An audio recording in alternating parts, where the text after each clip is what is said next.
రామ్టాక్కి తిరిగి స్వాగతం.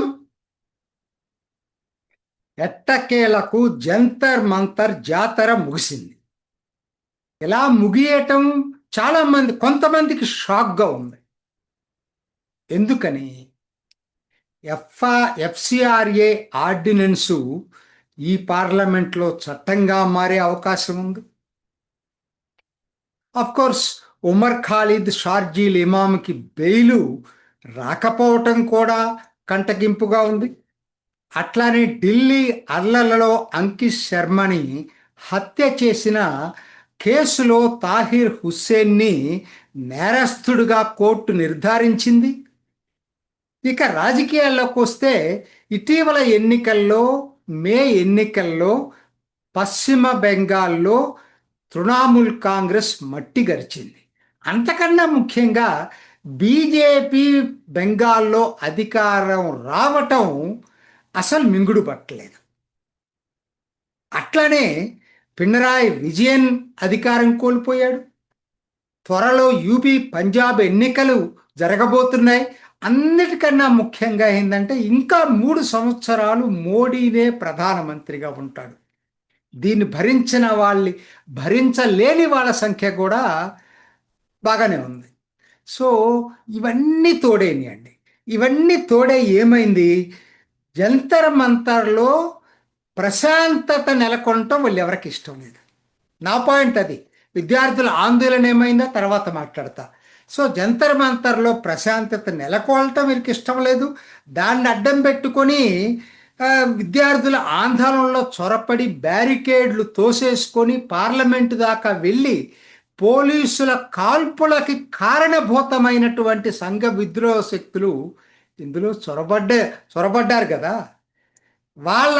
వాళ్ళకు కూడా వాళ్ళ ఆటలు సాగలేదు ఎప్పుడైతే అగ్రిమెంట్ అయ్యిందో. అలానే దీన్ని అడ్డం పెట్టుకుని దేశవ్యాప్తంగా అల్లర్లు రెచ్చగొట్టాలని చెప్పి ఒక కుట్రని ఏదైతే పథకం ప్లాన్ చేశారో అది బెడిసికొట్టింది. ధర్మేంద్ర ప్రధాన్ రాజీనామా చేసి ఉండకపోతే మొత్తం దీన్ని మోడీకి వ్యతిరేకంగా మోడీ రాజీనామా దగ్గర తీసుకెళ్లాలనేటువంటి వీళ్ళ కుట్ర పథకం భగ్నమయ్యింది. ఫారిన్ మీడియా అయితే దారుణాతి దారుణంగా కథనాలు ప్రచురించింది. ఫ్రాన్స్ 24 మనకు కూడా వస్తుంది కదా. ఫ్రాన్స్ 24లో భారత్ని నార్త్ కొరియా తోటి పోల్చారు. ఫైనాన్షియల్ టైం అయితే రాహుల్ గాంధీ మీద ఏదో అసలు మొత్తం కావాలని చెప్పి అసలు హక్కులని హరించేసి ఆయన్ని నానా హింసలు పెట్టినట్టుగా ఫోటోలు వేసి రాశారు. కానీ ఆయన high risked security zone prime minister residence దగ్గరికి వెళ్ళకూడదనేది మాత్రం రాయలేదు. చూడండి ఇవన్నీ ఎట్లా జరిగినాయి అంటే వీటన్నిటి కల్మినేషన్ వీళ్ళ ప్లాన్ ఏంటంటే రిజైమ్ చేంజ్. అది నేను చెప్పాల్సిన పర్లేదు. రాహుల్ గాంధీనే ఇది విద్యార్థులు ఎప్పుడైతే ఉద్యమాన్ని విరమించారో ఆయన బయటకు వచ్చి మాట్లాడిన దాంట్లో now let get rid of this regime change చేయాలనేది అసలు కోరిక. అది రాహుల్ గాంధీ యొక్క కోరిక. సరే అది బయటపడింది. ఆయన ఓపెన్గా ఆయన చెప్పడం జరిగింది కాబట్టి ఇంకా దాన్ని కాన్స్పిరసీ థియరీ అనటానికి లేదు. మరి వీళ్ళందరికీ అవకాశం లేకుండా మోడీ విద్యార్థులతో ఒప్పందం చేసుకున్నాడు. అందుకనే ఇది ఊహించని షాక్ అయింది వీళ్ళందరికీ. అరాచకత్వం, అశాంతి, అస్థిరత మొత్తాన్ని పోగు చేసి దేశాన్ని ఆ దిశగా నడుపుదనుకున్న వాళ్ళకి మోడీ తీసుకున్నటువంటి ప్రోయాక్టివ్ చర్యలు నచ్చల, దిగ్భ్రాంతి కలిగించినాయి. వాళ్ళు ఊహించిన దానికి భిన్నంగా జరిగింది. సరే అది పక్కన పెట్టేస్తే జంజీ ఆందోళన నుంచి నేర్చుకోవాల్సిన గుణపాఠాలు ఏంటి? ఇది చాలా చాలా ముఖ్యం. ఎన్నికల్లో గెలిచినంత మాత్రాన ఆటోమేటిక్గా 5 సంవత్సరాలు తాపీగా ఎవరైనా కూర్చోవాలనుకుంటే మాత్రం అది అత్యంత ప్రమాదం అనేది జంజీ ఆందోళన నిరూపించింది.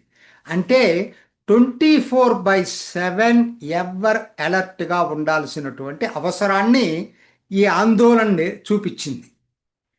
ఎందుకంటే రాజకీయాల్లో ఎప్పుడు ఎటువంటి సంక్షోభాలు తలెత్తాయో తెలియదు. ఎప్పుడు అలర్ట్గా ఉండాల్సినటువంటి అవసరం ఉంది. కొంతమంది ఆర్గ్యూ చేస్తున్నారు ఇందులో మరి సంఘ విద్రోహ శక్తులు లేరా, ఇందులో వామపక్ష తీవ్రవాద సంఘాలు ముందుండి నడిపించినాయి కదా, ఇందులో ఇస్లామిక్ వాదులు చొరబడ్డారు కదా, ఇవన్నీ సమస్యలు కాదా, మీకు కనిపించట్లేదా అని నా కింద కామెంట్స్ కూడా రాస్తున్నారు. సమస్య ఇక్కడ ఉద్యమం యొక్క స్వరూపం ఏంటి, ఉద్యమంలో ఎవరెవరు ఉన్నారు అనేది కాదు. చాలామందికి ఇది అర్థం కావట్లేదు. సమస్య ఏంటంటే వచ్చిన సమస్య నుంచి ఎలా బయటపడాలి, ఇది గనక పరిష్కరించకపోతే ఇది ఎక్కడికి దారితీస్తుంది, ఈ ఆలోచన మోడీకి వచ్చింది.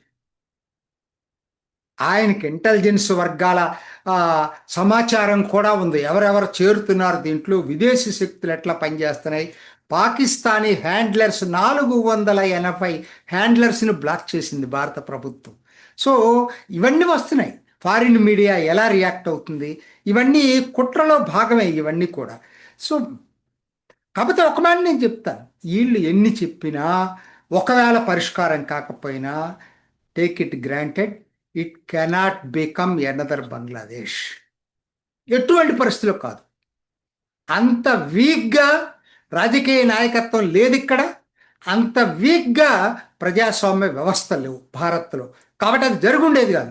కాకపోతే ఏం జరుగుండేది, ప్రభుత్వం డిస్క్రెడిట్ అయి ఉండేది, క్రెడిబిలిటీ దెబ్బతిని ఉండేది, ప్రభుత్వం కొంతమేరకు బలహీనపడేది. ఇది మన విదేశీ పెట్టుబడులు రావటం, లేకపోతే ప్రపంచంలో భారత్ యొక్క మోడీ యొక్క ప్రభుత్వం మీద ఇమేజ్ దెబ్బ తగిలి ఉండేది. అంతేగాని దీనివల్ల రిజైమ్ చేంజ్ ఎవరన్నా కుట్రలు పండి చేసినా భారత్లో అది సాధ్యం కాదుగాక సాధ్యం కాదు. సరే, ఇప్పుడు వద్దామండి అసలు మెరిట్స్లోకి.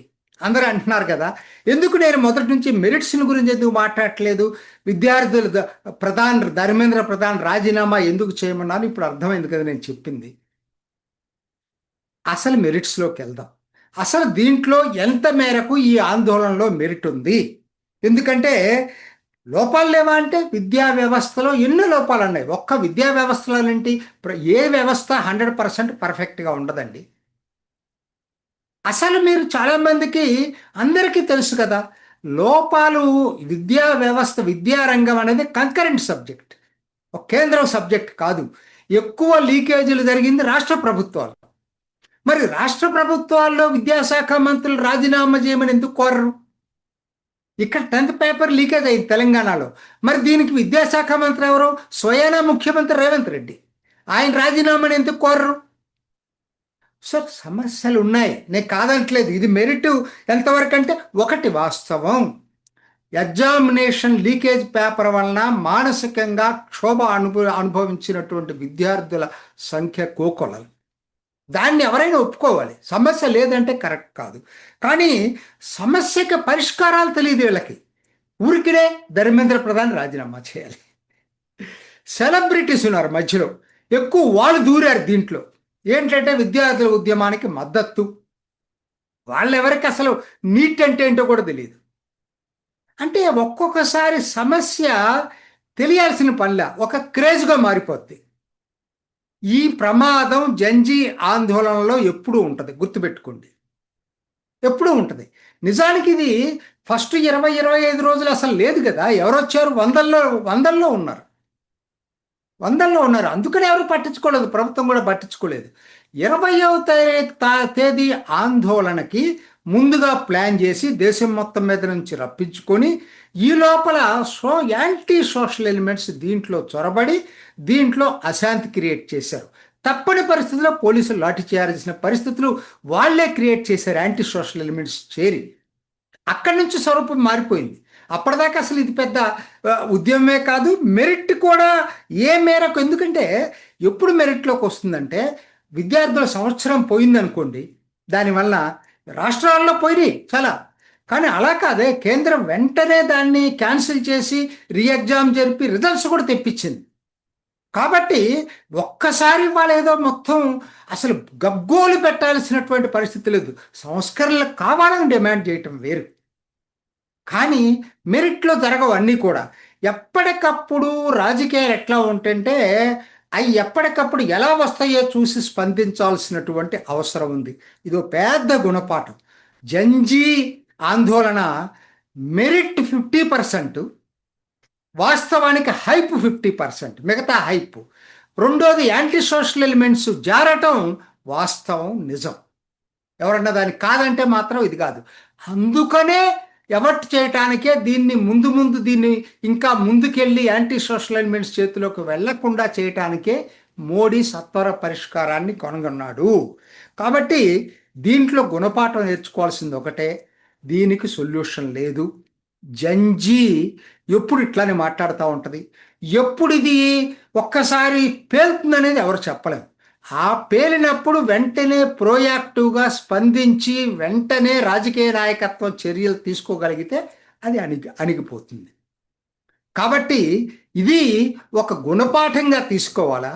దీంతో పాటు ఒక మంచి ఏంటంటే, ఎన్నికైన వాళ్ళు 5 సంవత్సరాలు జాగ్రత్తగా మసులుకోవాలనే హెచ్చరిక కూడా దీంట్లో ఉంది. కాబట్టి ఇది మంచి గుణపాఠంగా రాజకీయ నాయకత్వం పాఠాలు నేర్చుకోవాలి. ఇది ఈనాటి రామ్ టాక్. ఇంకొక ఎపిసోడ్లో మళ్ళీ కలుసుకుందాం. నమస్తే. చూసారు కదండి, మరి ఈ వీడియో కనుక మీకు నచ్చినట్లయితే ఒక లైక్ కొట్టేసి మీ అభిప్రాయాన్ని కూడా కామెంట్ బాక్స్లో తెలియజేస్తూ ఇలాంటి ఇంట్రెస్టింగ్ అప్డేట్స్ కోసం మా ఛానల్ని సబ్స్క్రైబ్ చేసుకోండి.